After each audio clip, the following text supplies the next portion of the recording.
Hey, difference maker. Today, let's talk about transformation, like real transformation and what it involves.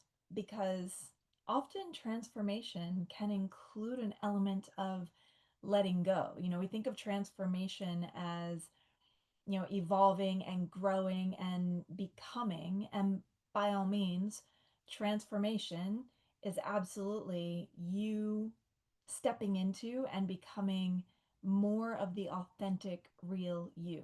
Absolutely. By definition, it is about you reaching your full potential. But we cannot leave out the fact that in order to make that happen, transformation isn't just about becoming, it's also about unbecoming. I'm not even sure if that's a word or not, but it's about unbecoming. It's about letting go of things that maybe no longer fit. Could be what you once thought was your identity that's now outdated, could be limiting beliefs or fear based stories that you've held on to. Yeah, these things can't come with you. It may have been comfortable holding on to them for a while, but they cannot come with you if you're really going to transform in a way that allows you to reach your full potential. Because growth, although it can be uncomfortable, it does require, a sense of release. Yeah, it's uncomfortable, but it's essential.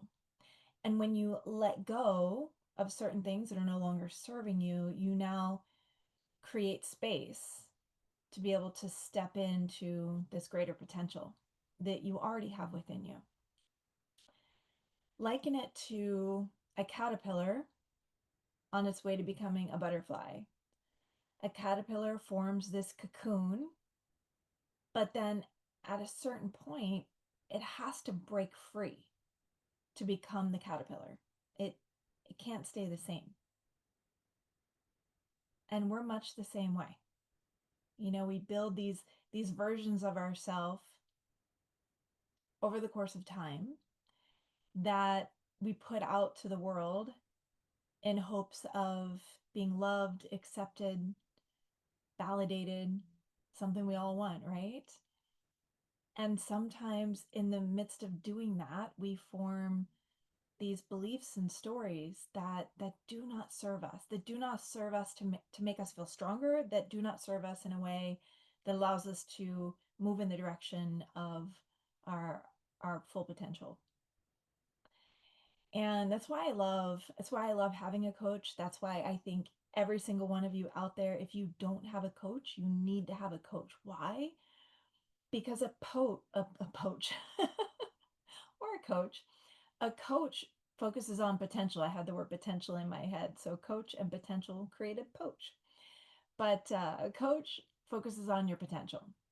You see, a coach can see that clearly because a coach does not have any attachment whatsoever to your story, to your limiting beliefs, for any of the beliefs that you have based on who you are, what you're capable of, what you're able to accomplish. Like a coach can root us on seeing nothing but clarity in the full potential of who we can become, which again, at the end of the day, the goal is to become more of who we really are. But it does require a bit of release. This is the essence of the growth mindset, and we talk about Kaizen a lot at the Inspired Life University. Kaizen is the whole idea of just gentle, consistent growth, getting a little bit better, maybe just 1% better. And in this scenario, in this conversation, 1% even more of who you really are. Letting go of enough or moving in the direction of enough, just 1% closer to being more of who you fully are, of accomplishing your full potential. So when you find yourself in a situation where you realize you need to let go, maybe you need to let go of an old story. You need to let go of a belief that you held on to tightly for a long time, or a relationship that's not serving you, someone who's not supportive of who you are and what you want to do in this world. Sometimes letting go can initially feel like failure, but letting go does not mean failure. In some circumstances, like those few examples I just gave, letting go means freedom. So I want you to ask yourself, what is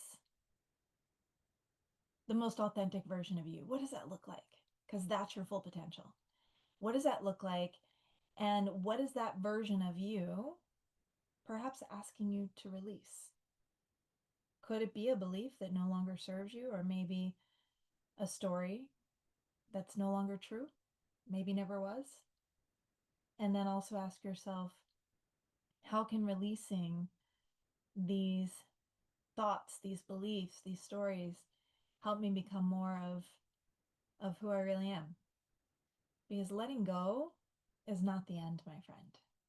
Letting go in this scenario, in this type of situation, is very much the beginning. And you just wait until you see and feel how much more confident you are in the work that you want to do, how much lighter you feel. I would love to hear from you. So let me know if you're willing to take that step to let go of that which no longer serves you so that you can step into more of who you really are authentically. Because that is how you're going to make a bigger difference in the world and be an uplifter for others. So that's it for today. Until next time, sending you much love.